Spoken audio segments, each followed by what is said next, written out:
Looking for the best iPhone for stunning photos in 2025? Whether you're a casual snapper or a mobile photography pro, we've tested the top models so you don't have to. Stick around. The winner might just surprise you. Before we dive in, hit that subscribe button, give a thumbs up or down, and let me know in the comments. Which one's your top pick? Alright, let's get started. Number 1. Apple iPhone 16. Pro Max upgrading from the 15 Pro Max? Totally worth it, for two big reasons. First, the new camera control button.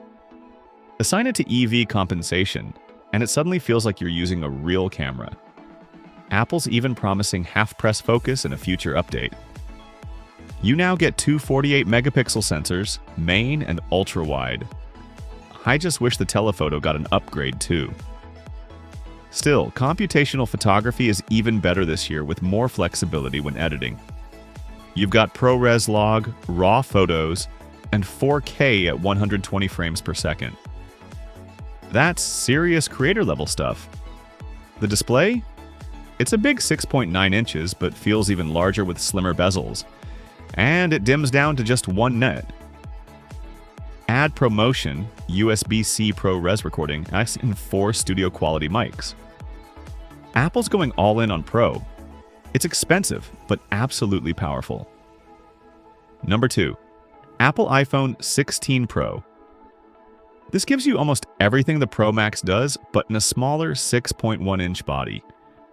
If you prefer compact phones, this is a huge win. Personally, I like the larger screen for editing, but the 16 Pro is still a top-tier photography phone in a more manageable size. It's got the same A18 chip, camera control button, action button, and USB-C port.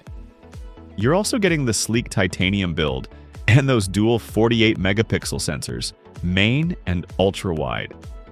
The only thing you're really giving up is the longer telephoto zoom from the Pro Max. But for most people, that's a pretty easy trade for the lower price and smaller size. Number 3. Apple iPhone 16. Want great camera performance without going pro?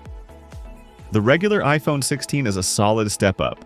For the first time, both iPhone 16 models get the A18 chip, so yes, full support for Apple Intelligence. And you're getting the new camera control and action buttons too. The camera system is now vertical, which means it can capture spatial photos and videos. Perfect if you're planning to use Vision Pro. No telephoto here, but the 48-megapixel main camera still delivers crisp shots with better digital zoom.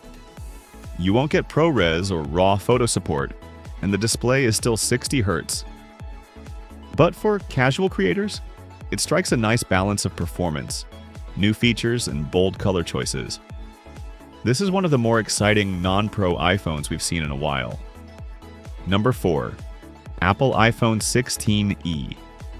If you want a modern iPhone with solid camera features and a friendly price tag, the 16e is your go-to. It features a 48-megapixel wide camera with an f1.6 aperture. No ultra-wide or telephoto, but it still takes great shots, especially for this price point. Powered by the A18 chip, it handles AI portrait mode and smart HDR4 effortlessly. Selfies from the 12-megapixel front camera also look great. It's got 5G, IP68 water resistance, a home button with Touch ID, and excellent battery life. The 6.1-inch display is basic, but gets the job done. If you're on a tighter budget but still want strong photo performance, this one's a smart pick. Number 5. Apple iPhone 15 Pro Max. Don't count this one out, it's still an amazing camera phone. The 5x telephoto lens is a standout. Sharp, zoomed-in shots look fantastic, and it's paired with a 48-megapixel main sensor, 12-megapixel ultra-wide, and a great front-facing camera. You get ProRes log video, RAW photos, and solid battery life to back it all up. The titanium body and USB-C port make it future-proof, and great for creators using accessories. Yes, it's a bit chunky, and you don't get every new feature from the iPhone 16 series, But if you want a serious photography phone at a slightly lower price than the newest Macs, this one's still a top contender. So, which iPhone takes the crown? In 2025, the iPhone 16 Pro Max offers the best all-around photography experience, combining top-tier hardware with cutting-edge image processing. If you're serious about mobile photography, this is the one to get. Let me know what you think in the comments. And don't forget to like and subscribe for more in-depth reviews right here on the channel.